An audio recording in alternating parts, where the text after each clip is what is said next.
From the heart of America, where hard work, freedom, and faith still define who we are.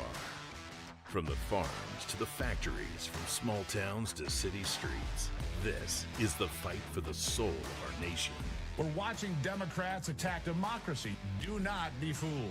The strength, the grit, the greatness of the American spirit, all right here. The left wanted power, not peace, but there's a resistance rising. A generation saying enough, enough. We've tried it their way, and it failed. The Steve Gruber Show with your host, Steve Gruber, starts right now. And here we go into another action-packed day fighting for you from the foxhole of freedom and making sure you have the right person to shoulder the responsibility when it matters the most. That foxhole of freedom, really critical. Let's get rolling. There's a lot to cover, as always. Three big things to this day. Number one, the upheaval in China still in the shadows as Xi Jinping is fighting to hold on to power, but it's just not clear who's running the country. The CCP, the military, Xi, we don't know. Number two, the big winter storm that created chaos across the nation over the weekend has claimed a number of lives. And bad news, it looks like another big storm's on the way for the weekend, so buckle up. And number three, Minneapolis is the less favorite noise machine. A city being used by agitators and anarchists as a stage to once again distract from the success of the Trump administration before a big election. The Trump administration is getting criminals off of our streets, period. President Trump has campaigned on this, one of his biggest promises to the American people, and that's why over half the country voted for him, 77 million people. And those of us who aren't too busy protesting ICE are seeing the results. Homicide rates dropped to the lowest they've been in 125 years, registering the single-year largest drop ever recorded. For the first time ever last year, all seven categories of violent crime fell below pre-pandemic levels. Think about that. What headline does the New York Times run? Quote, "What's behind the staggering drop in the murder rate? No one knows for sure." Well, give me a break. I do. Deporting criminals equals less crime.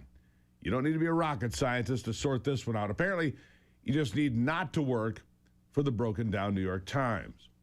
But these statistics aren't dominating the headlines. They're getting drowned out on purpose by the deaths of protesters who are being used in a war against Trump. Alex Preddy being the latest, as we discussed yesterday. Press Secretary Caroline Leavitt shared the president's feelings with the press, which match my own. I don't want to see anyone, including people like Renee Good and Alex Preddy, getting killed. But the answer to this madness is not to abolish or defund ICE, as Democrats are calling for, which we'll get to. This isn't a problem created by the Trump administration or by ICE or DHS. This is a problem created by the Democrats, and they are the ones sustaining it. Governor Tim Walz has graded his state's residents into causing good trouble for ICE agents. Pushed them. And Alex Preddy's death is a result of that, a result of these sanctuary city policies and state leaders who are using their own citizens as pawns in a fight for more power and to hide the massive fraud, of course, stealing billions of dollars in taxpayer money. Let's take a look at the statistics. There are 9 counties, you might want to keep track of this. There are 9 counties that account for 2/3 of violent confrontations with ICE in America, just 9 out of over 3,000. A violent confrontation in these 9 counties was 590 times more likely than any of these other 3,134 counties. 590 times more likely. And all 9 counties are sanctuary jurisdictions run by Democrat politicians that resist immigration law enforcement. That is a fact. Minneapolis is a breeding ground for these violent confrontations. It's not organic, by the way.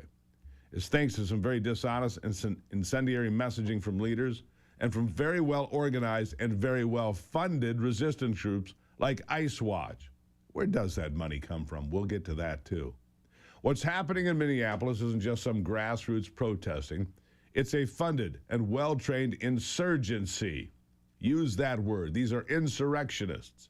These are anarchists. These are Antifa. These people have comms, logistics, and a lot of organization. Watch this. To you, It definitely does feel organized to me, and I think you can tell these people are well connected. They are in communication with each other, and they are giving them instructions. This happened all so quickly. People knew where to go, and they are taking commands. This is an organized movement here. There's communication, there's food, there's notices, there's notifications. They got out here in a hurry, and they outnumber this police force probably by about 10 to 1 at this point. They've got signal groups all over the internet now, complete with vetting processes for new members and time deletions and rotations to bury evidence. Members of these chats are being given dedicated roles, chasing cars, checking license plates, logging vehicle data, and the list goes on, all to impede law enforcement from taking criminals off our streets. Cam Higbee, congratulations to him for finding all of this information. And that's what Alex Preddy was caught up in.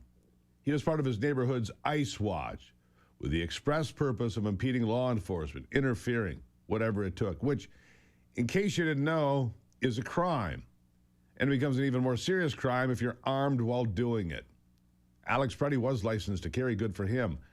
But he would have learned his concealed carry class that it's never legal to commit a crime while armed. It's actually just more illegal and more dangerous.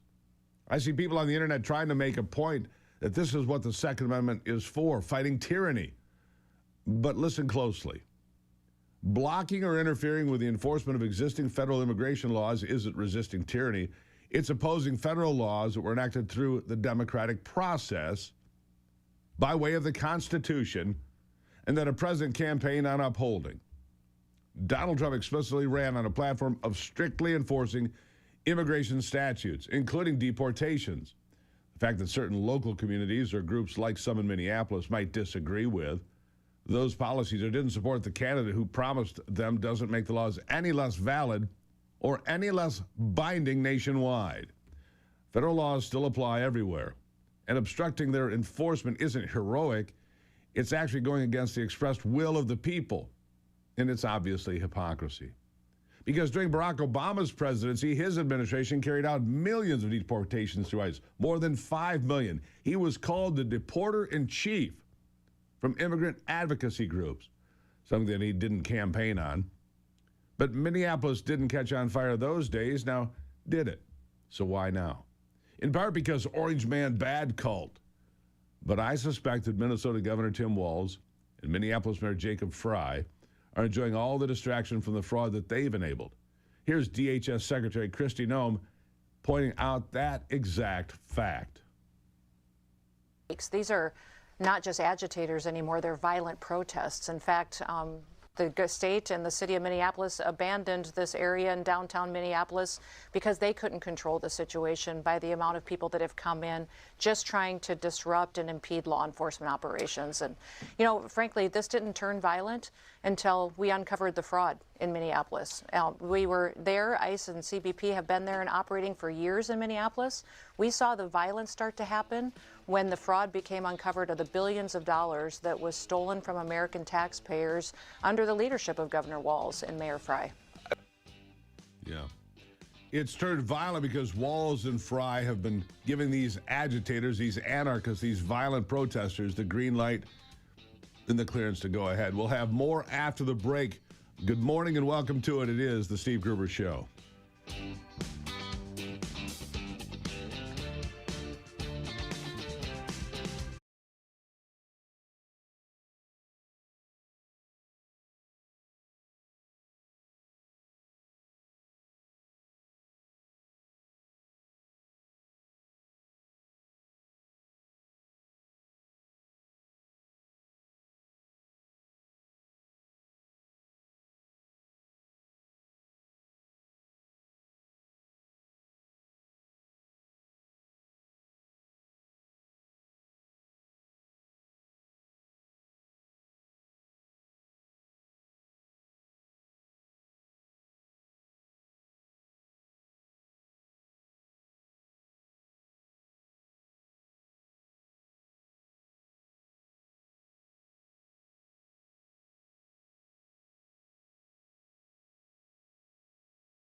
Here's something Vice President J.D. Vance wrote on X.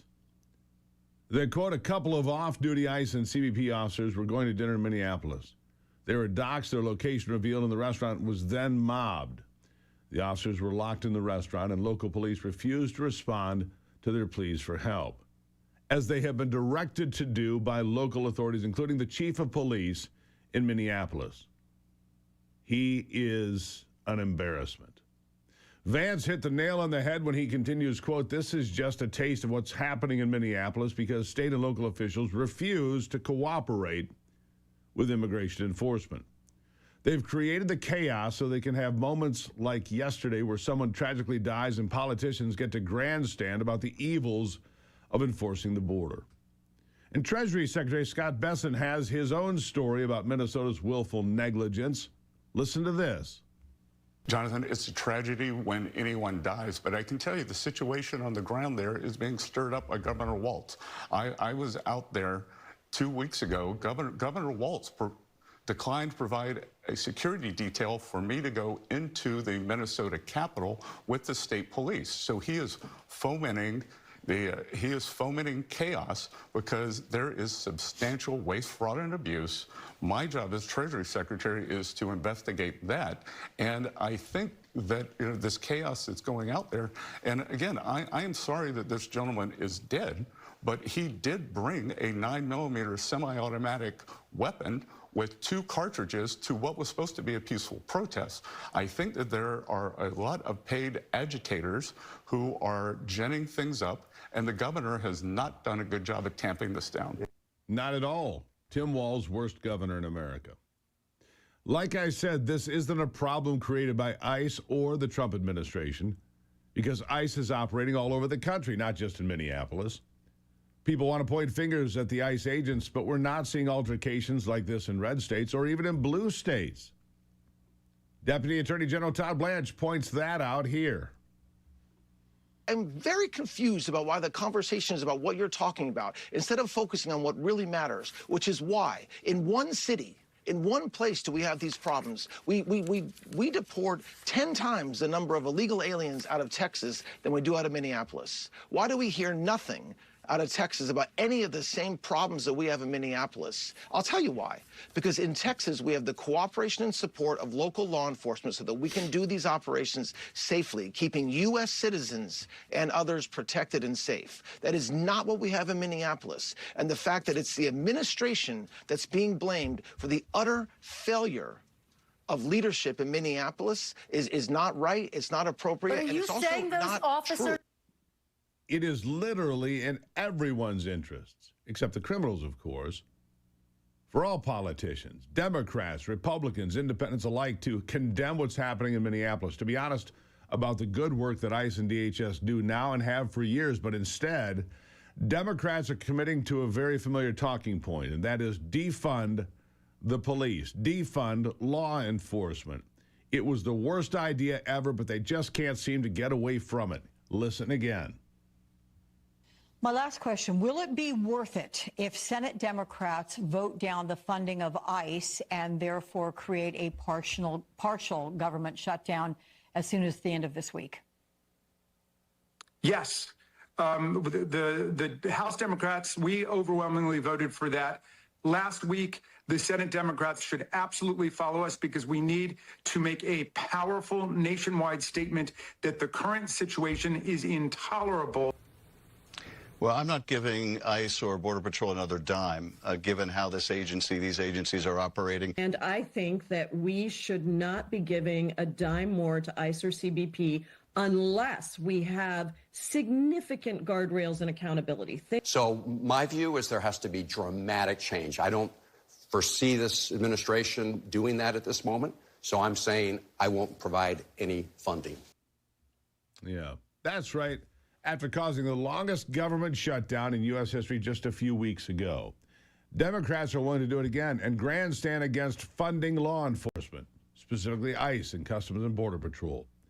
Democrats had previously tried to distance themselves from the defund the police narrative because they know it's deeply unpopular with millions of Americans. But with Minneapolis dominating the airwaves, Democrats are now, well, they're showing their true colors, backing defund ICE.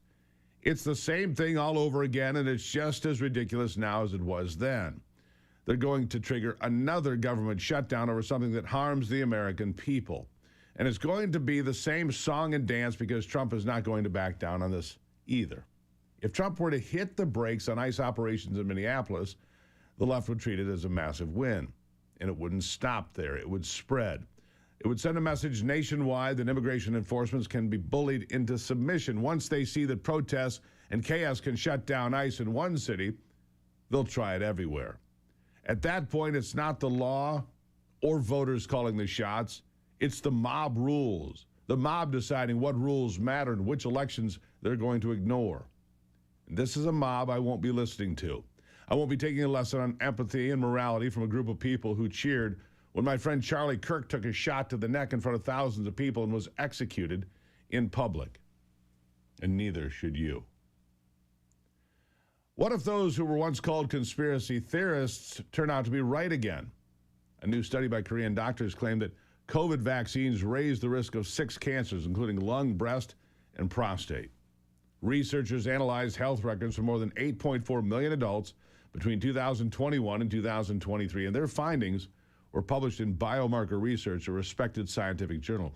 Critics dismiss it, of course, but the data raises concern that spike protein exposure may be tied to long-term health risks.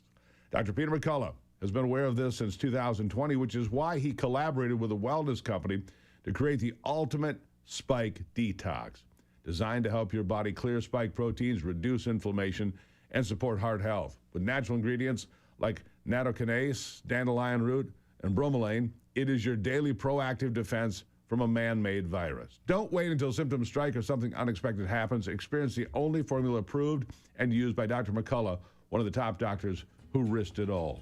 Just go to twc.health/Gruber. Use the promo code Gruber. You're going to get 10% off and free shipping. We use that every day here. We use that product every day. twc.health/Gruber. Promo code Gruber gets you 10% off and free shipping today. Do not wait. I'll be right back.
All right, so I guess another big storm is headed our way. At least that's what's developing right now.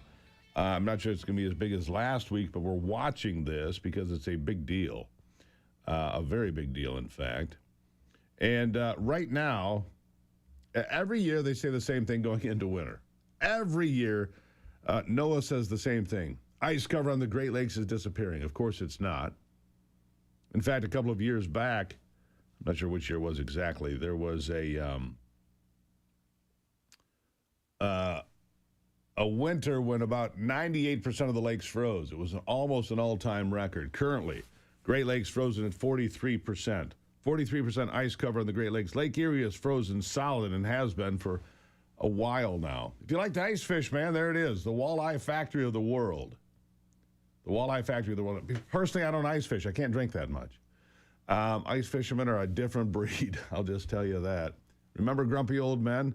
Yeah, a lot of truth to that. But Lake Erie is great from Toledo to Cleveland. Lake St. Clair outside of Detroit. Lake St. Clair outside of Detroit, frozen solid. You can catch a muskie there, or walleye, or bass, or even a sturgeon. Got to put it back. You can't target sturgeon, but it's all there. So if you're an ice fisherman, good news. The lakes are freezing all around Marquette, Duluth, Minnesota, elsewhere. Great ice conditions, great winter conditions. If you like winter, it's going well here. Not so much in the western United States. They have no snowpack to speak of in the Rocky Mountains. Kind of a strange year. We're getting all the snow, all the ice, all the winter, and they're having a dry winter, which isn't good, by the way. Ice pack and winter snowpack, really critical to what happens for the rest of the year. A new year doesn't need to mean extreme diets or complicated routines. It needs consistency. Longevity Wellness helps you build that habit with one clean, all-in-one nutritional shake that supports strength, focus, digestion, and immune health. It's smart nutrition you can actually stick with. Start strong today. We use it every day in this house. LongevityWellness.co. Use the promo code Gruber for a special listener discount of 25% off. That's Gruber, LongevityWellness.co. And if you get a subscription, you'll save even more money. You're going to thank me later and send me an email when you do. I'll take a break and be right back. It is The Steve Gruber Show.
All right, here's your question. Is Christian Zionism a harmful and damaging ideology?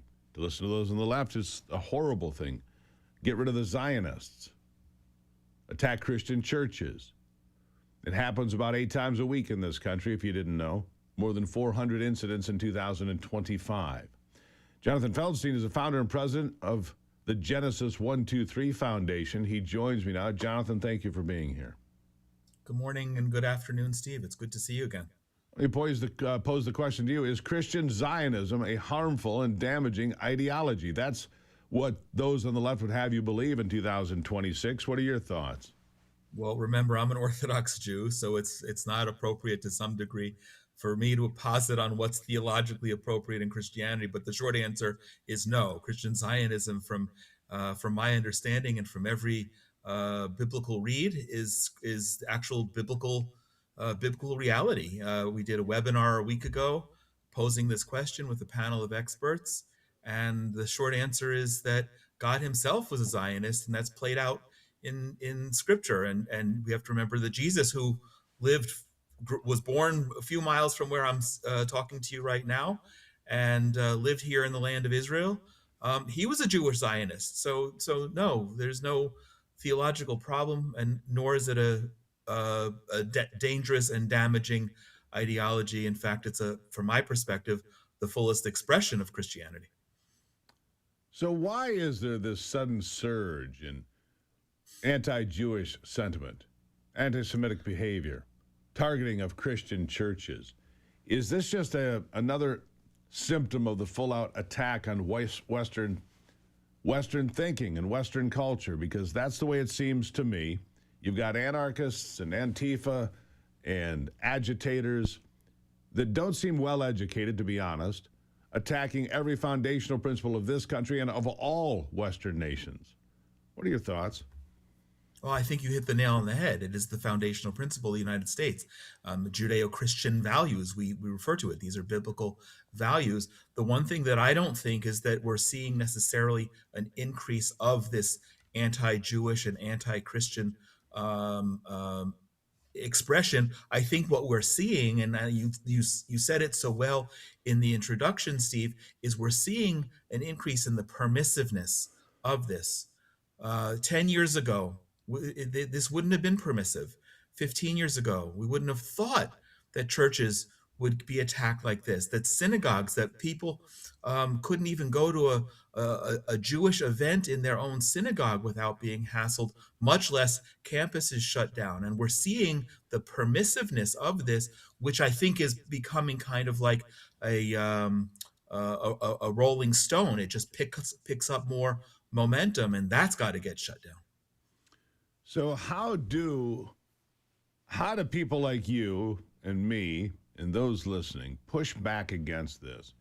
It seems that too many government agencies at state levels certainly are not interested in defending or protecting the synagogue or the church. Again, 8 incidents a week in this country, primarily against Christian institutions, but also against synagogues.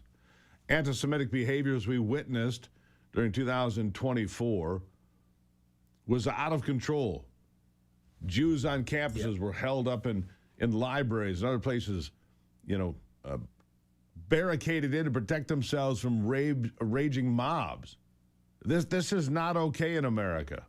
I don't care what your religion is. This is not okay for people to live in fear, to be in fear just because they're a Jew on a university campus. That's not okay, is it? None of it's okay. None of it's okay that people can't express themselves freely. We have the First Amendment, and that's enshrined, and it allows horrible speech. But thank God for that, because the founders understood that people should be able to speak freely. But we also have the Second Amendment, and I'm suggesting that the Second Amendment, what we need is a Second Amendment of truth. We need to be armed with truth. If we're going to counteract the vile lies which are ensconced in the Constitution, and then we need to be armed with truth. And that's where you come in. That's where the Genesis 123 Foundation, which I have the privilege of being head of at genesis123.co, bringing Jews and Christians together in all of those very pivotal things, foundational things that we share in common to express truth. And unfortunately, here, we're celebrating here in Israel today because the last hostage was finally brought home, albeit that he was brought home in a body bag.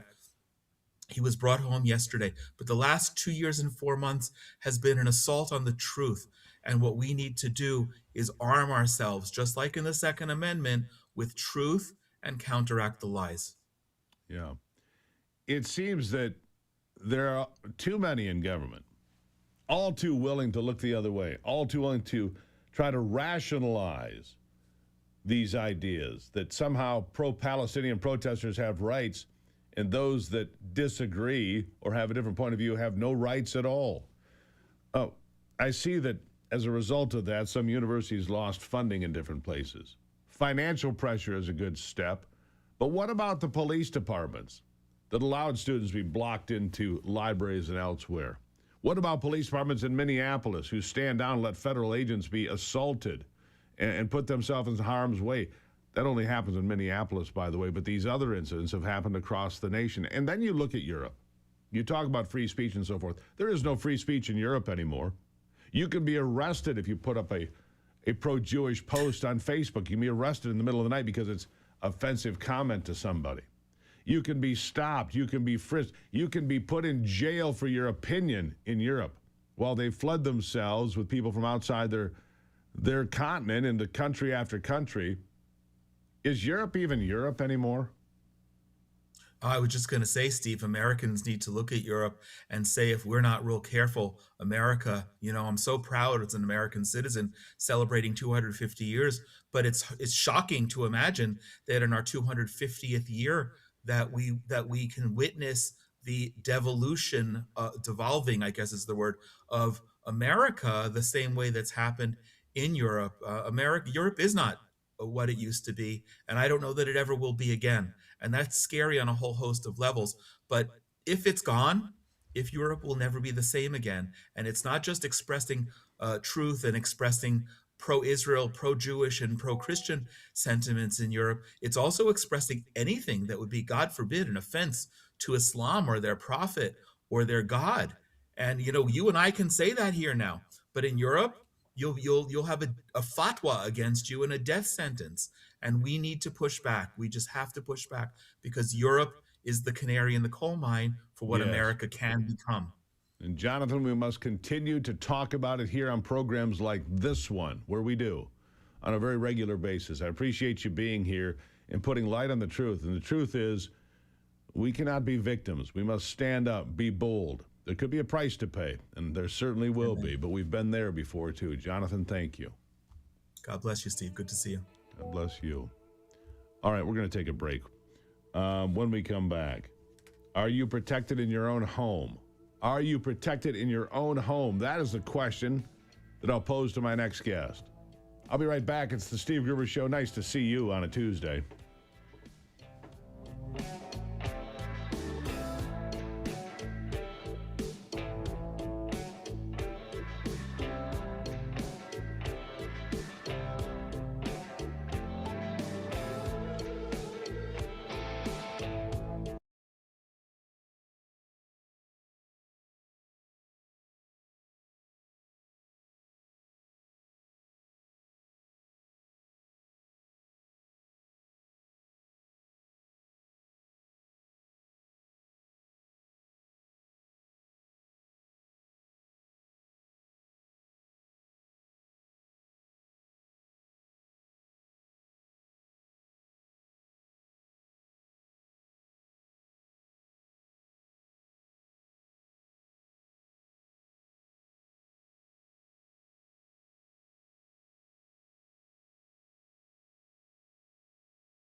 Welcome back to the program. You know, it's a new year, but some of the old scams continue. They just seem to get refined and redone so they can work again for another year or two or three.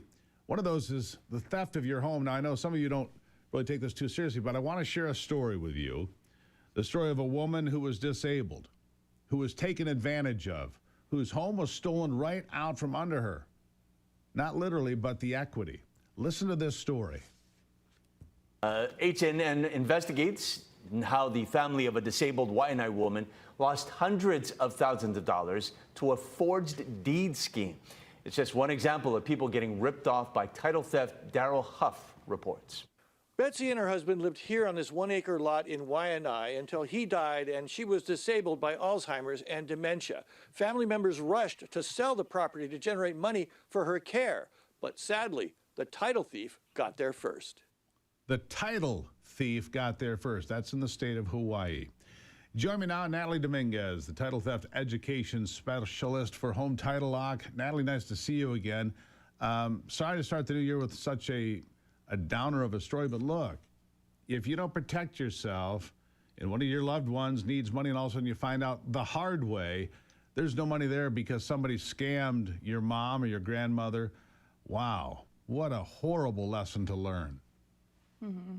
Yeah, you know, Steve, someone's home is usually it's the biggest investment you'll ever make, right? Being Sure. a property owner. And it becomes harder and harder to do that regardless nowadays. And a lot of people look forward to being able to utilize the equity that they have put into their home over time for, you know, very tragic situations like this. This disabled woman, Betsy, her husband passed away. The family's trying to figure out how to care for her because she has Alzheimer's. And you know, the sale of the home and having that extra equity in those funds for her care, you know, without being able to do that, they're losing all of that capacity to care for her in the correct way, right? And this is the scariest part about this crime is that it took 16 days after the family gained the legal guardianship to sell the home. The criminal had already come in, done the fraud transfer, and then was going about trying to utilize its equity. Right. You know, and here's the thing. Police are not very familiar with this. So when you go to the police, hey, this has happened, they'll say, well, that's a civil matter. It is a criminal matter. But sometimes telling the police that, explaining the situation, maybe it works, maybe it doesn't. You know, prevention's a heck of a lot more effective. But the police, they may or may not help you. Yeah, and that's exactly what happened in this situation. The family saw the fraud, realized that they were no longer on the title, went and filed a police report, and the police came back and said, hey, this isn't criminal. Now, we know that it's criminal, but in many areas of the country, and most areas of the country, the biggest place where there actually is a law on the books is New York City, ironically, where all the fraud is happening. But in places like this, no, it's not always criminal. You have to prove the fraud, you have to get it reversed, you have to go through a very long civil process. And during, I think this was over, you know, months to years, the family had actually gone through filing, trying to stop the sale from this fraudulent owner, and couldn't end up doing it. They ended up actually selling the home to an investment buyer. And Right. so the family had to go through this whole process for years to try to get it unwound. And I know there's people listening right now and they're going, wait a second, it can't be that easy. The government's got to verify signatures, look at IDs, this and that. Look, you're trusting the government. And to be honest with you, they don't really do much due diligence. They just say, oh, there's the paper, there it is, they shift it through. There's not really a lot of background work done by the government. They assume that the documents are valid on their face, right? Absolutely. And again, in this case, that's exactly what happened. When they looked over the fraudulent paperwork, there was a notary stamp, there was a notary signature. When they followed up with the notary that this stamp belonged to, the notary said, I didn't do this. This wasn't me. This isn't my signature. I didn't verify this. But the conveyance's office took it anyway, because legally, as long as everything is filled out properly, they don't have to actually verify anything. The most a county or the conveyance's office like this is going to look at is possibly an ID, which is extremely easy to fake. So in this particular case, this family hoped to get somewhere around $600,000, $700,000. But during this interim period, when they had been taken advantage of, when they had been the victims of theft, another company came in, and I don't blame this company, a finance company out of Texas came in and bought the property at cut rate $350,000. That's terrible. Yeah. So they lost all of that long term. The family had had the house for a very very long time. They lost everything. And I think after a few years, they had kind of gone through a process where they were able to settle with the company that purchased it because they had warned the company that this was a fraudulent seller, and the company purchased it anyway, which is very scary. And Scott Midiyoshi, I think is his name. He's the consumer protection chair, and he's an attorney. He said in an interview in Hawaii that there are companies that will go through the sale even knowing the seller is fraudulent, because they stand to make more money in the aftermath than settling if they even get to that point in So the long real term. quickly, we got about a minute left here. Tell the folks about Home Title Lock. This is why your company was established, to prevent this sort of family tragedy from happening. Tell us about it. Yeah. So, home title lock, we have our $1 million triple lock protection. What that means is you get monitoring alerts of your property title. We watch for any changes that are being made, but the most important part is our restoration. That's the third lock. What we do is we jump in and we take over for the homeowner and start the legal process in your county, in your state, specific to the laws there, so that you don't have to do anything. So instead of going to the police and them telling you, you have no recourse, we do everything for you, so you don't have to do anything, and we cover all of the costs involved. So there you have it. My suggestion, start out the new year right with peace of mind, knowing your home is protected. That investment, no matter what the future might hold, that investment, at least you've got that to count on. Natalie, always nice to see you. Happy New Year. Thanks, Steve. You guys too. Greatly appreciate it. Look, HometitleLock.com. Promo code Gruber. You're going to save some money on it today as well. HometitleLock.com. Don't be one of these stories that we have to tell here about a family losing everything or not being able to take care of mom or grandma. Don't let that happen. HometitleLock.com. Promo code Gruber. I'll take a break and be right back.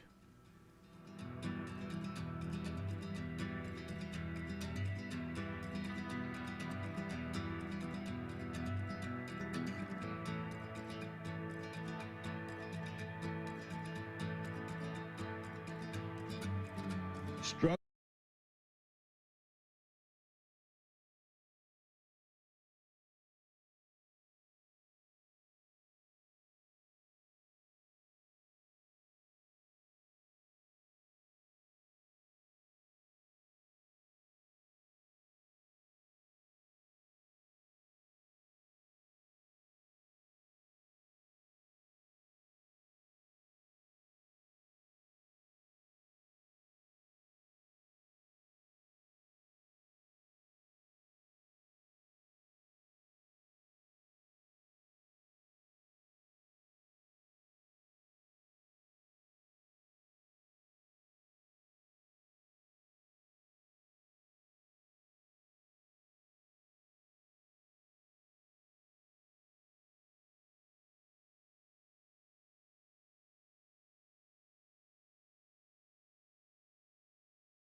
I want to give a shout out to Nick Baumgartner.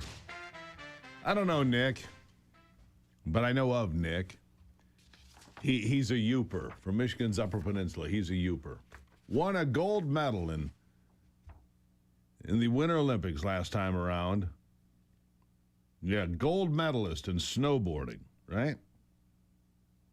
Well, guess what? He's going again. He just qualified for his 5th Winter Olympics. He's 44 years old and out there competing with the kids that are less than half his age and doing it with, gusto, to say the least. If you think you're too old, just look around. You're not too old. 44 years old in his 5th Winter Olympics, making it happen. And again, he is the oldest Olympic qualifier for 2026 and the oldest U.S. Olympic snowboarder ever, of course, and a gold medalist from the last time around. Pretty cool stuff. I tip my hat to Nick just for staying in the fight, man. What if he does it when he's 48? What does he think? He's Tom Brady? I mean, wow. Anyhow, he probably has some aches and pains. If you're dealing with aches and pain or everyday discomfort, it's time to check out Patriots Relief. Right now, they're offering 46% off site-wide all week. Just use the promo code Gruber. Real relief at a serious discount. Even better, free shipping, so there's nothing holding you back. Don't guess, don't wait, get relief that works. Go on over to patriotsrelief.com. Use the promo code Gruber. You're going to save 46% all week. I can't give you a better deal than that. These are first-class, America-first CBD products. Stress, anxiety, sleep issues, and yes, aches and pains. Topicals, gummies, all of it. 46% all week at patriotsrelief.com. Promo code is Gruber. A new survey shows all-time high support for religious freedom. We'll talk about that in the next hour here. And then Steve Bucci will say, look, Donald Trump needs to deal with Nigeria, and soon. Why is that? We'll talk about that as well coming up in the next hour. Follow me on all the social media platforms. Subscribe on YouTube. You'll get a lot of benefit from that and so much more. I'll be right back. It's the Steve Gruber Show.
From the heart of America, where hard work, freedom, and faith still define who we are. From the farms to the factories, from small towns to city streets, this is the fight for the soul of our nation. We're watching Democrats attack democracy. Do not be fooled. The strength, the grit, the greatness of the American spirit, all right here. The left wanted power, not peace, but there's a resistance rising. A generation saying enough, enough. We've tried it their way, and it failed. The Steve Gruber Show with your host, Steve Gruber, starts right now. All right, welcome back as we continue fighting for America from the Foxhole of Freedom and digging deeper to give you the insight and analysis you're just not going to get anywhere else. Thank you for being here. Here are three big things you need to know this hour. Number one, the Treasury Department has canceled $21 million in contracts over leaks from the Internal Revenue Service that exposed taxpayer information unlawfully. It's quite a price to pay for reckless hiring now, isn't it? Number two, billions and billions of taxpayer dollars have also gone to pay the rent for illegal aliens, according to the Department of Housing and Urban Development, which is weird. Democrats told us that doesn't happen, but it does. And number three, here's a pattern I'm seeing, and we've been talking about, but it's getting clearer by the day. When you look at these violent protests in Minneapolis and elsewhere, but mostly Minneapolis, do you notice almost no people of color? And from what I'm gathering, black Americans that vote are not going to stand up and fight for people in this country illegally that tend to impact their neighborhoods more negatively than the ones the privileged white liberals live in. It's key to understand that. I see this constant thread of black Americans saying, I'm done here. I'm done with Democrats. Here's a black man ripping white liberals for telling them ICE is their problem. Listen. For all the black Americans saying ICE isn't our problem, you do realize that they're kidnapping black Americans too. White liberal racism is worse than getting called the hard R every single day of my life. Because what do you mean that because I'm black, I'm supposed to empathize with literal criminals rather than caring about our country being safe? The caucasity that you have to sit here and act like you're more American than me. Technically, my people were imported here by popular demand. So no, I'm not going to sit here with fear of deportation. Where are they going to send me? Back to Air One? ICE is literally not the concern of black people. Illegals breaking into our country, stealing our resources, violating our women, and trafficking our children, all while refusing to assimilate to the country that they broke into, that is the concern of black people. That is the concern of all sane Americans. So I'm going to sit here and continue to support ICE, and you're going to sit there and continue wrestling with this bizarre hatred that you have towards your own ancestors. A bizarre hatred for your own ancestors. White guilt.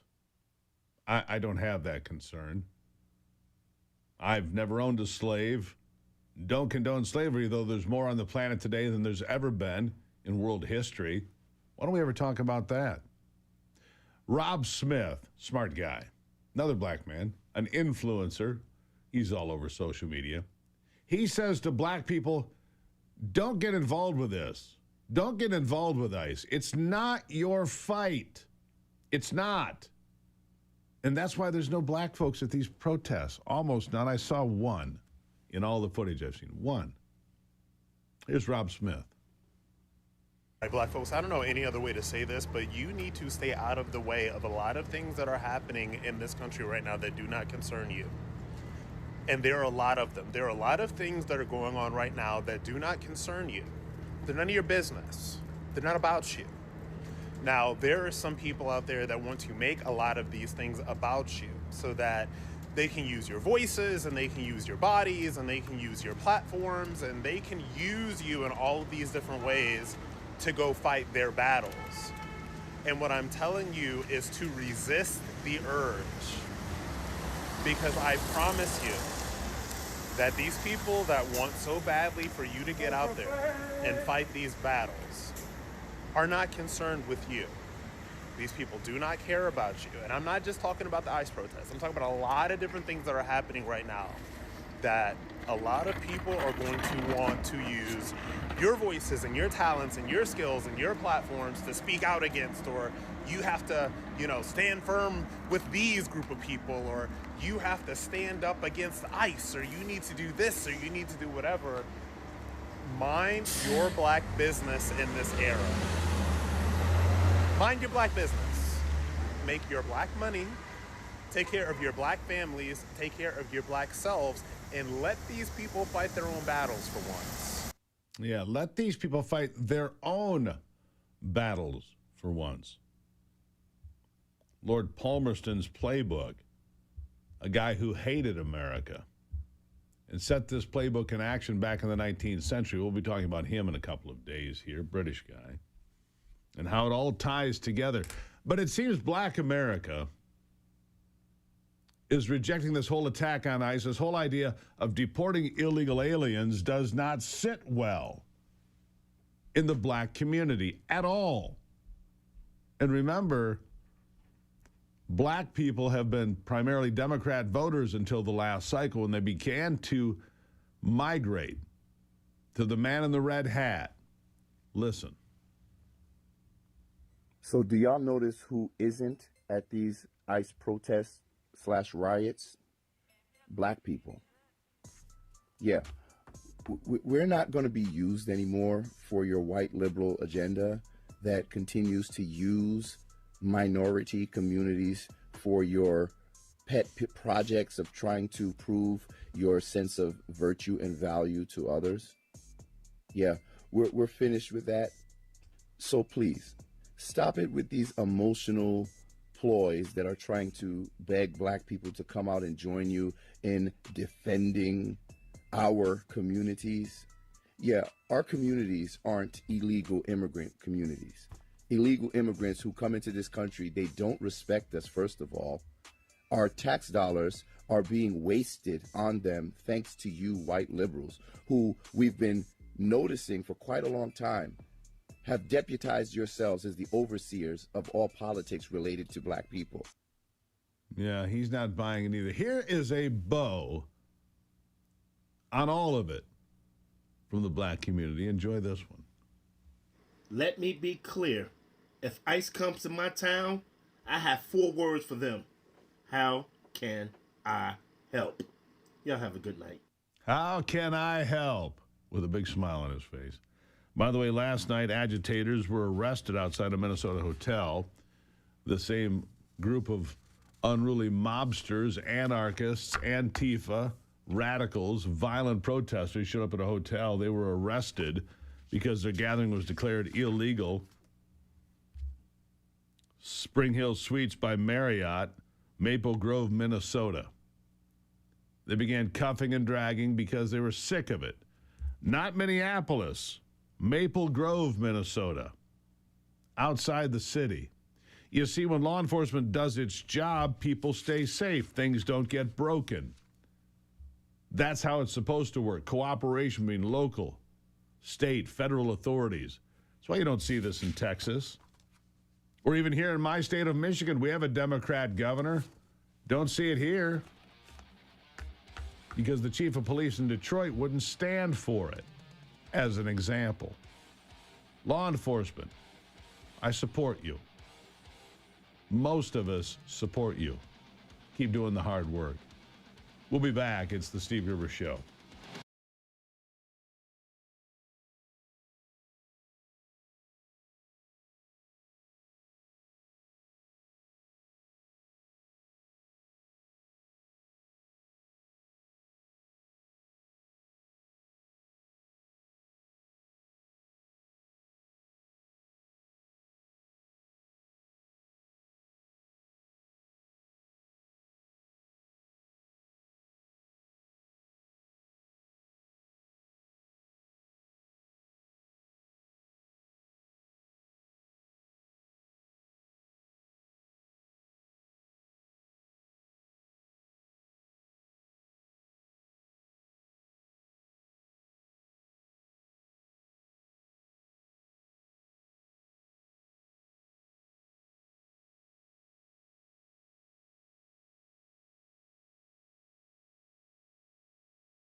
We began talking about this recently. There are 8 attacks a week in America on churches and synagogues, primarily Christian churches. You've heard about the attacks at the Catholic school in Nashville, the Mormon church in Michigan, and elsewhere, with terrible outcomes. It's time for churches to make sure that they have a security plan. Don't leave it to chance. Make sure you have a security plan. A new survey shows all-time high support for religious freedom in America. It's important. Darren Jadick is the Beckett Strategic Research Associate. He joins me now. Sir, thank you for being here. Thank you for having me. Really appreciate it. All right, so tell me about this. A higher support for religious freedom, and yet Christians and Jews are more routinely attacked in this country. More than 400 incidents at churches and synagogues, primarily churches around the United States, just last year. So if there's a support for religious freedom, why is there this violent bent against those that worship? Well, I think that our index shows that, regardless of what you may see on the news or these sorts of isolated incidents, there is a lot of strong support for religious freedom and for tolerance and pluralism. We ask every year if people should be free to go about their lives and worship and pray without fear of persecution. And we get in excess of 90% of support in those sorts of basic religious pluralism questions. In fact, of all the different aspects of our index, religious pluralism is consistently the highest scoring. So the vast majority of Americans support the freedom to pray and worship without fear of persecution. They support tolerance of different ideas about God and those sorts of things. Well, that's true. But I saw yesterday a city in Oklahoma strongly rejected a new mosque there. And I don't think it was just about the fact that they didn't like it on a busy road, they didn't have enough access. It was about the fact that they didn't want another mosque in their community. So religious freedom, and I often see this, the Constitution of the United States is used against us. And some people are using it to expand their foothold. The number of mosques in Texas and Oklahoma is exploding. What does that tell us? Well, one of the things that's been very interesting for me to see as I look through this data is that religious freedom is actually something that unifies. And I think that a lot of times there's sometimes focus on things that divide Americans. But what we see is that across a wide variety of metrics, Americans actually do come around and support religious freedom. And this is across different generational gaps. This is across different religious gaps. We actually asked Americans some kind of hardball questions this year, as you might be familiar with. There were several Supreme Court cases that were decided last summer that had to do with religious freedom. One of the big ones being Mahmoud versus Taylor, which was about a case in Maryland where the school system wanted to introduce these books to children, elementary age children, even younger, that had LGBTQ themes. And there were a number of parents in that county. And Montgomery County is a very religiously diverse county. You've got Christians, Jews, Muslims, very large, very populated county. And a number of religious folks in that community came together and they went to the school and they asked for exemptions for their children. And they asked for an opt-out. And the school refused, and that went all the way up to the Supreme Court. And the Supreme Court said, no, like, parents have the right to direct the religious upbringing of their children. And what we found in this survey, which we did last fall, was that 62% of Americans agreed with the Supreme Court. And so that's one of the great things about our results this year, is that even in these cases that, like that went all the way up to the Supreme Court, it was a national news story. There's a lot of attention on it, but most Americans come together and they support the common sense proposition here that, parents are directing the religious upbringing of their children, and religious freedom is something that is important and should be protected. Yeah, it's interesting. Randy Weingarten, the woman in charge of the American Federation of Teachers, AFT, was in Davos last week, and she suggested the idea that the World Economic Forum be the ones that create curriculum for America and the rest of the world. Apparently, the American Federation of Teachers don't give a rip about parents. I mean, what else would I take from that? Well, that is interesting. One of the results that we've found And actually, it's been very interesting in this year's index because we can look at these results going back over time. Support for parental opt-outs is actually increasing. We first started asking a question about that back in 2021, and we've seen a large increase in support, actually a 10-point increase in support from 63% of Americans to 73% of Americans, saying that the parent is the primary educator of the child, and they should be able to opt their child out of curriculum that they think is objectionable or morally inappropriate. And we asked some other questions this year that confirm that most Americans support the ability of parents to send their children to a religious school, and that they even support having government funds follow that children. They don't support the government saying That's some right. people can have school vouchers and religious parents can't. Yeah, schools of choice, people think the money should follow the students. But a concern that I hear here in Michigan is that some of these schools that are schools of choice, charter schools, are teaching anti-American principles. I guess there's a lot to balance out there, Derringer, a lot to consider when you think about all this. Last word to you. Thank you very much for your interest in the index. If you want to read the whole thing, you can go to beckettfund.org/index. Besides the large increase in support for religious sharing that you mentioned, and the support for parental rights that I talked about, the fact that religion is something that brings everyone together, I would just like to say that religious freedom is important, and it's something that brings us together as a society. It's something that has a lot of strong benefits, and it's something that our index shows is actually there's consistent support for it across many different generations. So this isn't just something that old fogies believe in. It's something that all generations and people, many different faiths and political identities can come together around. Thank you very much. Thank you for being here. Thank you for having me on. All right, it's the Steve Gruber Show, and I will be right back.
Well, here's something. I always find these stories interesting. Ancient handprints found in Indonesia, 68,000 years old they've been dated to, 68,000 years in Indonesia. Reddish-brown stencils, it's like they put their hands on the cave wall and sprayed over it and made handprints and then modified the fingertips to make it look like they had longer fingernails in some cases. They call it a breakthrough discovery, one of the earliest known expressions of human creativity. 68,000 years. The rock art found in a cave on the island of Sulawesi. It's an island in central Indonesia, northeast of Java and Bali. We had artists in our midst way back then. The artists were in our midst way back then. Human creativity. I'm a bit of an artist. I like doing it. And apparently they did back in Indonesia way back. I just find these stories fascinating when they find discoveries that predate what we knew before, right? It was just always fun. Let me be blunt. If weight loss was a one-size-fits-all, you would have worked and had it successful by now. No shots, no pills, no potions, no lotions. How about an all-natural solution? At My Pure Health Solutions, they start with a body scan, your body. and deliver a customized plan made for you, an individual, not me, not anybody else, not a one-size-fits-all. Plus, you get your own health coach who meets with you and guides you through it. 40 days, simple rules, real results. Then they show you how to keep it off. Go to gruberhealth.com. All my listeners get a discount, right? gruberhealth.com. I went through this program in 2018. I lost 47 pounds. I did it. Kept it off, too. I didn't even realize I could lose that kind of weight. Didn't know I needed to. And then went through the program, and I've been a faithful fan ever since. You will be, too.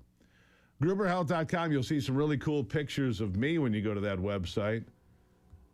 I was a little younger then, but they're great pictures, and you'll get the idea. And you'll be glad you did it. If you do it, send me an email. I'm always interested. SteveGruber.com. Send me an email. Let me know what's going on in your life and your health.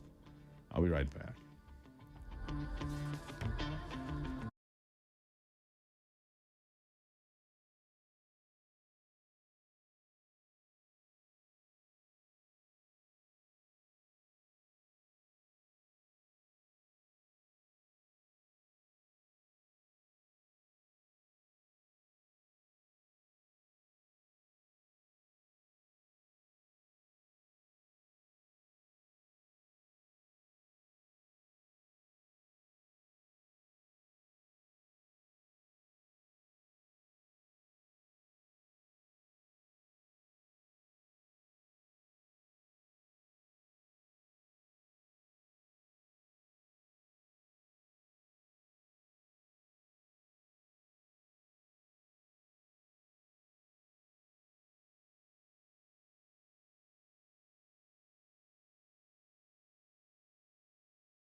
Well, we were just talking about religious freedom in America, but religious freedom elsewhere around the world, not so much.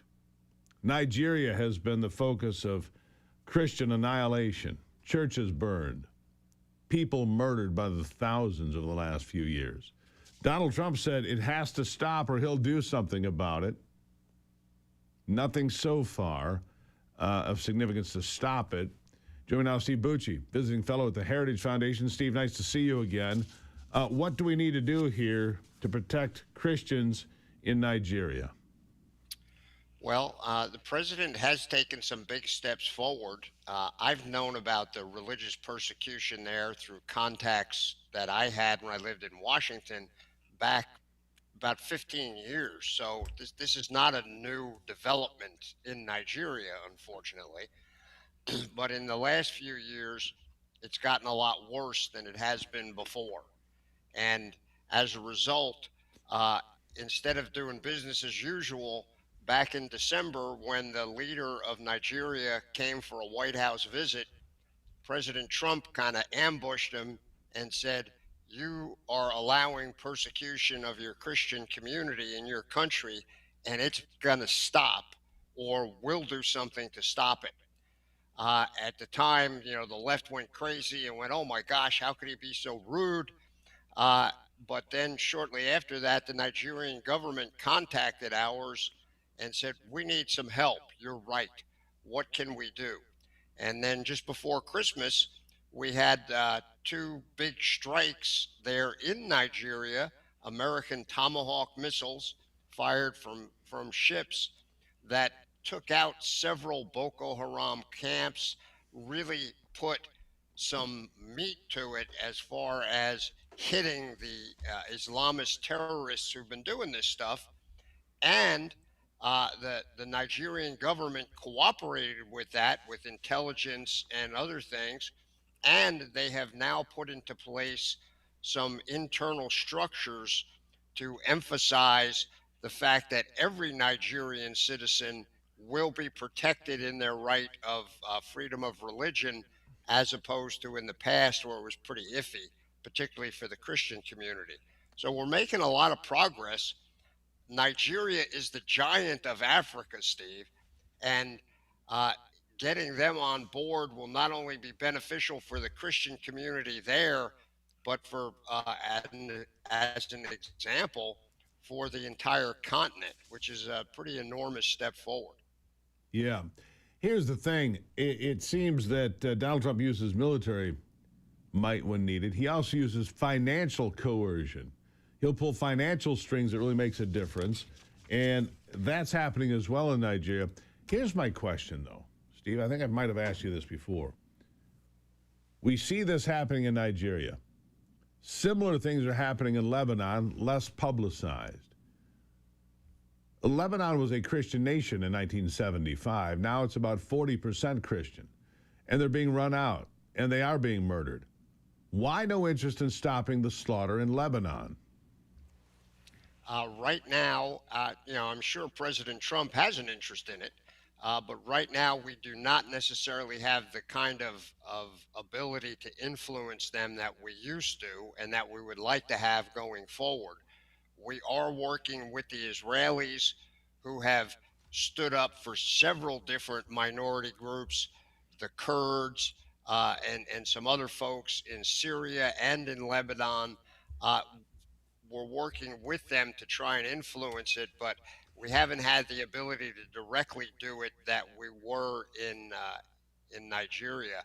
But I would be willing to bet between the president and Secretary of State Rubio, it's on the table for future operations. President Trump is actually serious about this, as opposed to many of his predecessors who gave it lip service but did absolutely nothing to have any big effect because they didn't want to offend anybody. Yeah, President I'm not Trump worried about doesn't offending care. anyone. I don't think Donald Trump's worried about offending anyone any given day or in any given tweet. I figured that out. This further underscores for me, Steve, how ineffective, how worthless the United Nations has been since its inception. They don't stop genocide. They don't stop war. They don't stop massacre. That was their one mission. Stop killing in the world. The United Nations is a failure. Donald Trump has done more under what should have been the United Nations umbrella in the first year back in office than they've done in decades. Again, why is the United Nations such a failed organization?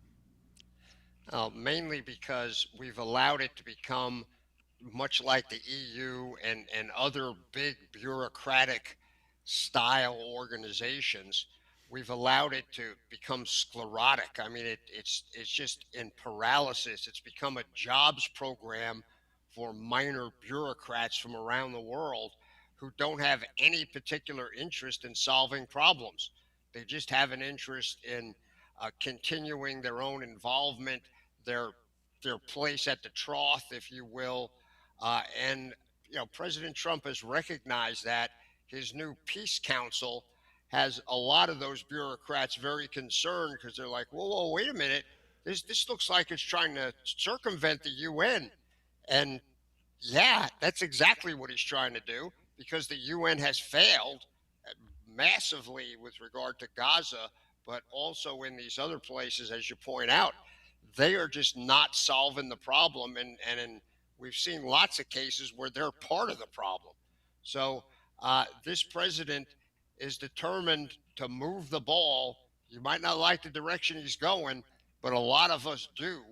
And it's effective, not just domestically, but around the world. Yeah.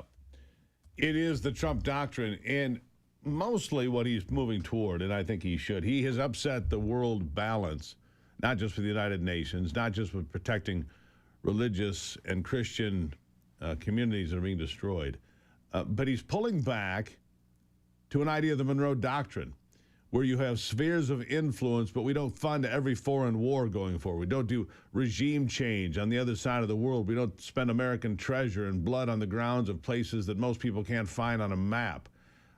This is a change of attitude, and I think it's a pretty good one. Protect those that need protection when needed. But for the most part, we're going to be in the Western Hemisphere strengthening our own backyard. I think coming up on February 11th, 34 nations from the Western Hemisphere will be together with the president to talk about the new vision for freedom on this side of the world. I'll give you the last word on that. It's an enormous move forward. It sends a message not just in our own hemisphere, but clearly there.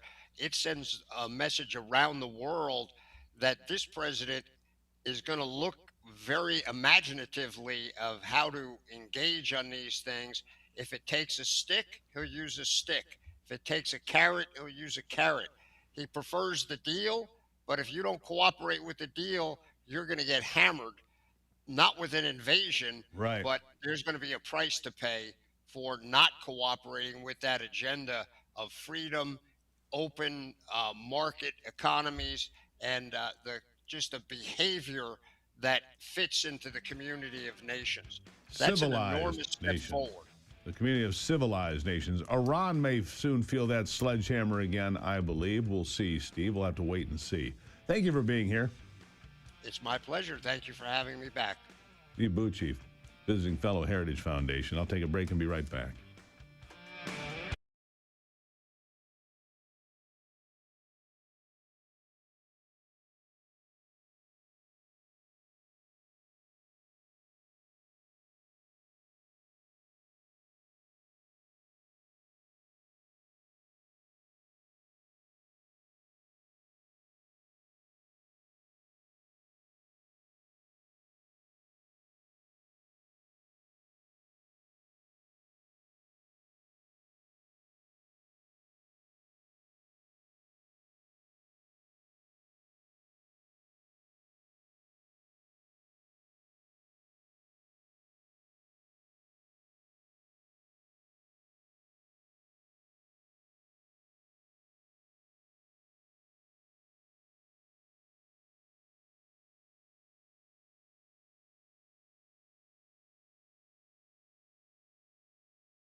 All right, let's jump right back into it here as we continue on today. Bobby Kahn is a congressional candidate. He's running for the 1st congressional district in the state of Nevada.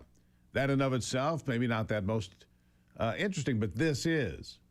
He was on the FBI's most wanted list, and now he's running for Congress. What a country. Bobby, thank you for being here. Good morning. How you doing? Good. On the FBI's most wanted list, tell us about what that was about and how it came to a conclusion. Well, my son passed away, and I handed my business off to somebody. And while I was gone, he stole millions of dollars from me. And when I came back and I figured out what happened, I tried to make everything right, but I owed the bank that I did millions upon millions of dollars worth of business with about $800,000, which is what, was at that point chump change. But when you go through millions of dollars in 1 week, it gets tough. But instead of the bank trying to settle with me, they decided they wanted to come after me. And after a judge asked me for a $100,000 bribe, I knew I was being set up, and I decided to leave the country and fight for my case from afar before they even charged me. Well, then they charged me, and after 27 attempts to surrender, I finally went on Fox News and I said, I'm the FBI's most wanted fugitive. I'm not in custody. Why not? And they finally accepted my surrender. I came home and I fought my case for another 5 years. And after 5 years, they dismissed all my charges. I pled guilty to one count of not giving a bank a title for one car for my business.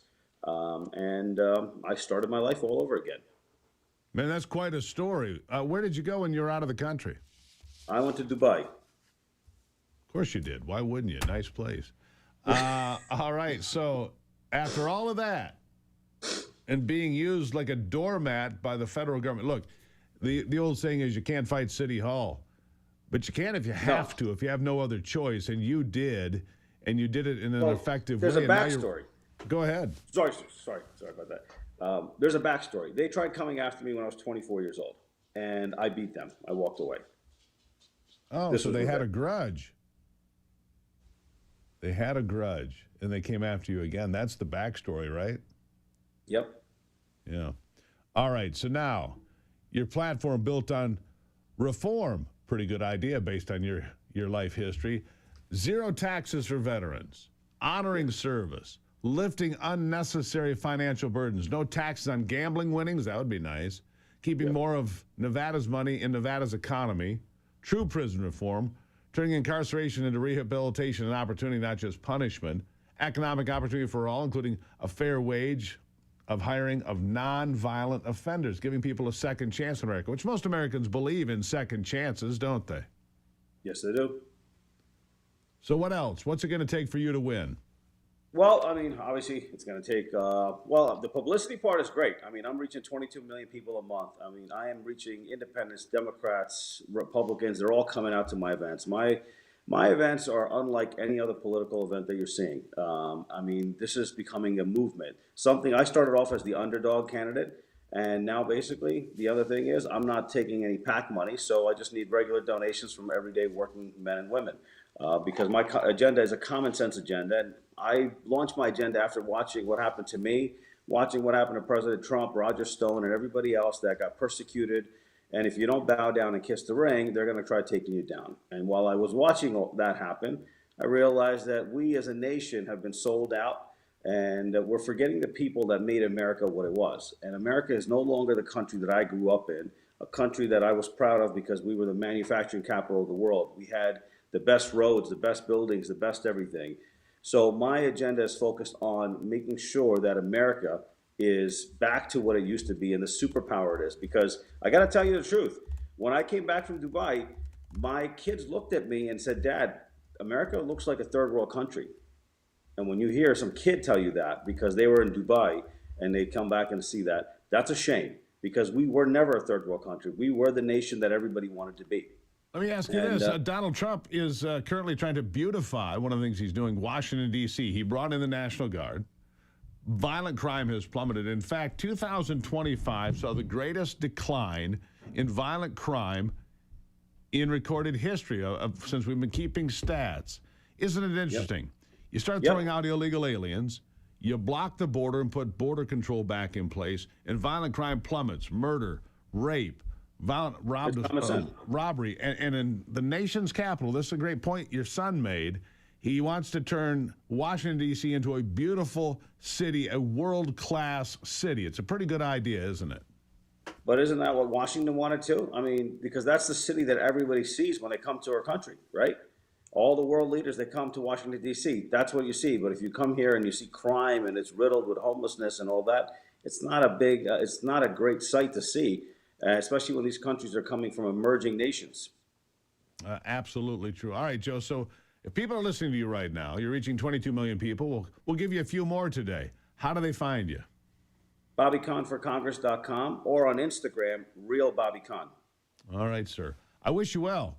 And I'm glad you beat City Hall pretty well, I'd say. Well done. Well, yeah, you got to fight. Listen, I'm a fighter. I never give up. So you continue to fight, and I'm going to fight this fight too. Yeah, fight for Nevada, fight for America, sir. Again, the website? BobbyConForCongress.com. BobbyConForCongress.com. Sir, thank you. Thank you very much, Steve. Appreciate it. Really appreciate it. There you have it. From America's Most Wanted to a man who could be a member of Congress. Pretty cool story, right? There is an American story for you. To face down charges, to be targeted because you won when you were 24 years old, to win. It's a good story from the FBI's Most Wanted list, and now running for Congress. We'll keep a close eye on that race because I find it fascinating. I bet you do too. Fascinating. Go look him up. Bobby Kahn for Congress. That's Kahn. BobbyConForCongress.com. All right. Let's see here. Coming up in the next hour, Maya McGinnis will be here, president of the Committee for a Responsible Federal Budget. What would a fiscal crisis look like? We'll have that coming up in the next hour, but right after the break, we'll have sports with Brock.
All right, time for sports with Brock Palmbush now.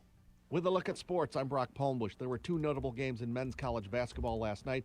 Number one, Arizona State, unbeaten with an 86-83 victory over 13th-ranked BYU on the road. Braden Burries led the Wildcats with 29 points, and fourth-ranked Duke crushed 20th-ranked Louisville 83-52. Cameron Boozer led the Blue Devils with 19 points. In top 25 women's college basketball, 6th-ranked LSU blew out Florida 89-60, and 25th-ranked Washington crushed Rutgers 76-48. In the NBA, there were 7 games. Winners included Cleveland, Atlanta, Houston, and the LA Lakers.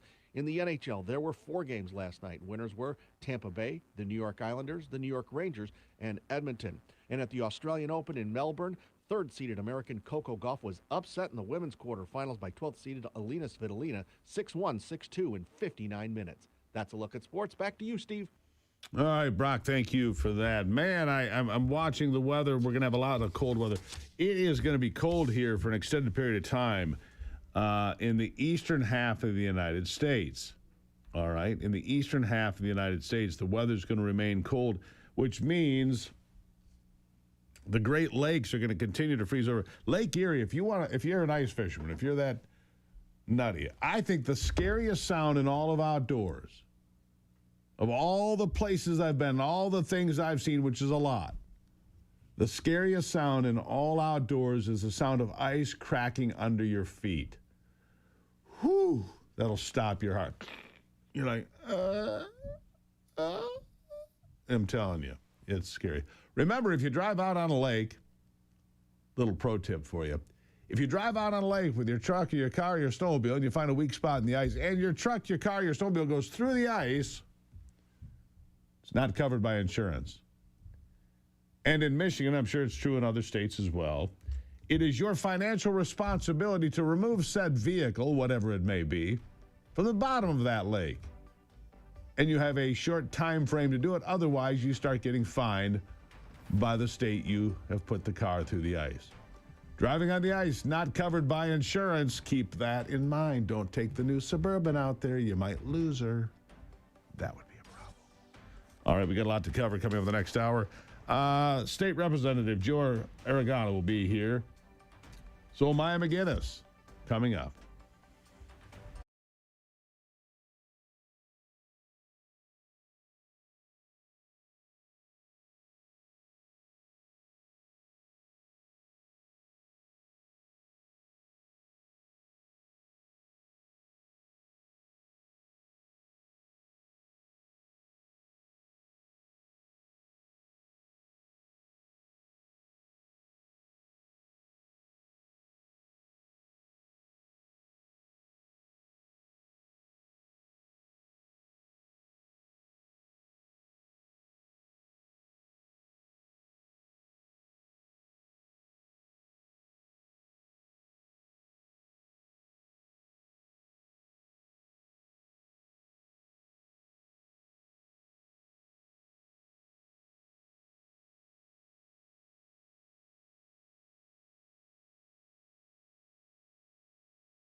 From the heart of America, where hard work, freedom, and faith still define who we are.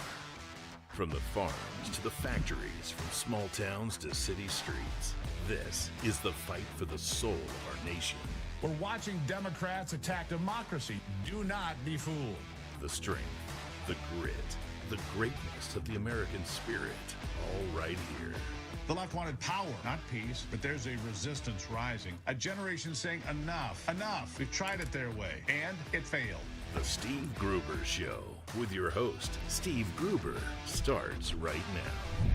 And let's jump right into it from the Foxhole of Freedom here in a very cold studio setting here. The Foxhole's warm, but the rest of the country cold, cold, cold.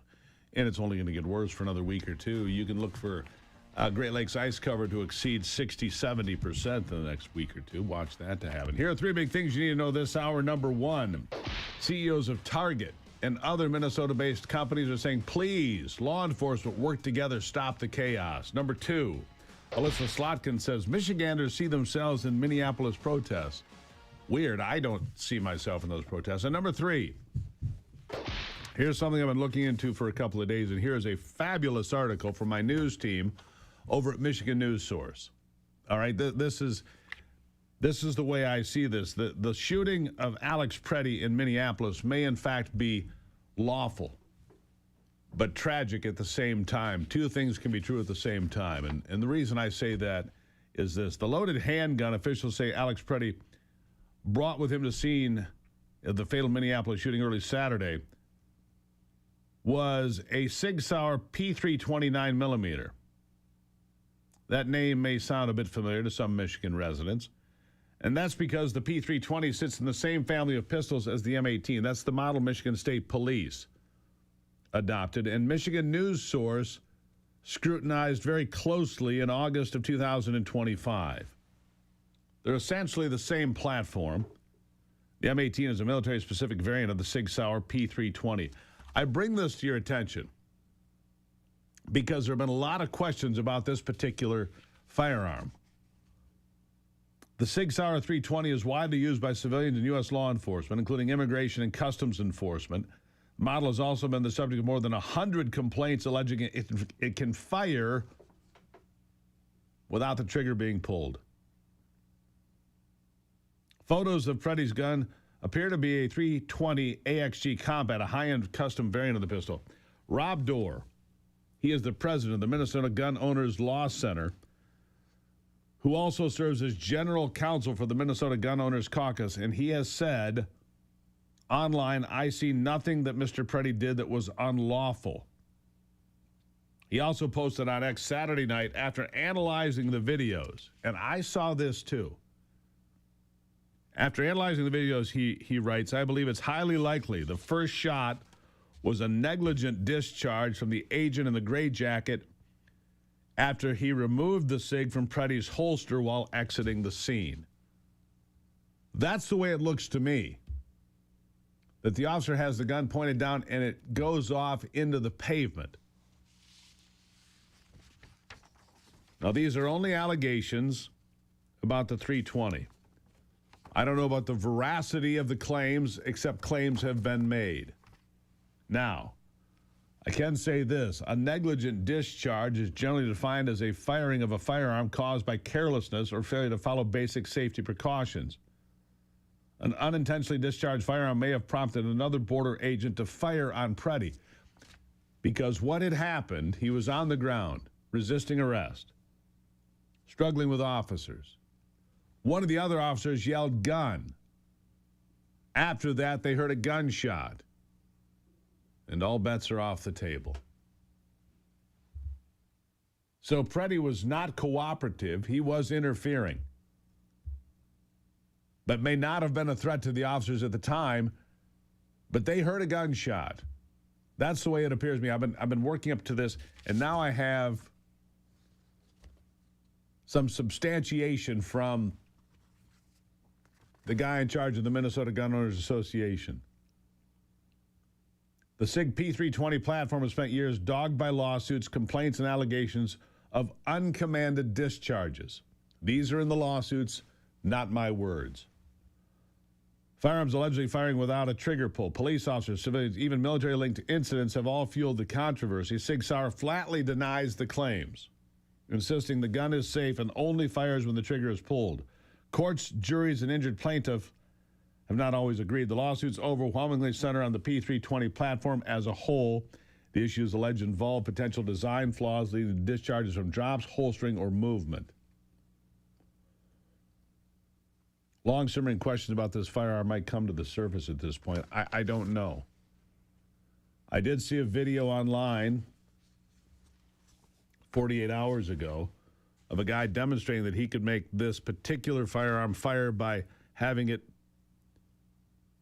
the trigger partially depressed and then slapping the slide, and it would go off. He's shooting blanks. I don't know. But it appears to me in the video the gun does go off. Whether it did it because the officer's finger was on the trigger, I don't know. But it seems that it's entirely possible Preddy was not a threat at that point, but they didn't know that. And the courts have held officers can rely on the observations and warnings of their colleagues, and you have a tragic result. But only in Minneapolis. This is not happening in Dallas, Texas. This is not happening in Columbus, Ohio. This is not happening in Baltimore, Maryland. And the reason for that is,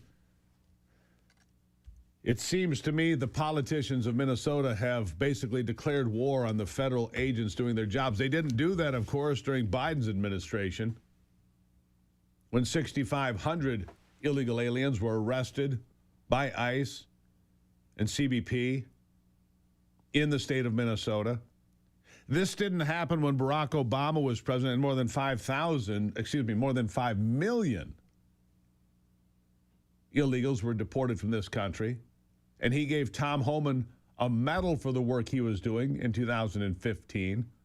Tom Homan was a hero to Barack Obama. He gave him a medal in front of the whole country for the great work he was doing. Well, now Tom Homan is on his way to Minneapolis. Seems that Greg Bovino will no longer be in charge up there because of comments that he made while at the microphone. Comments that were probably ill-advised, to say the least. Comments that alluded to the idea that Preddy was there to slaughter police officers. But on the other side of that, Preddy put himself in a position that endangered his life, clearly, because that was the result. And we have chaos and noise and whistles blowing and cars honking and bullhorns going off, the distraction, the adrenaline level. Then you hear the word gun, and you hear a shot fired. Nothing good comes from this. Let the police officers do their jobs, unencumbered. Let them just do their job, and they'll get out of your neighborhood. Let them collect the illegals that have committed violent crimes. They'll be on their way, and your community will be better for it. Pretty simple, really. A tragedy all the way around. I'll be right back.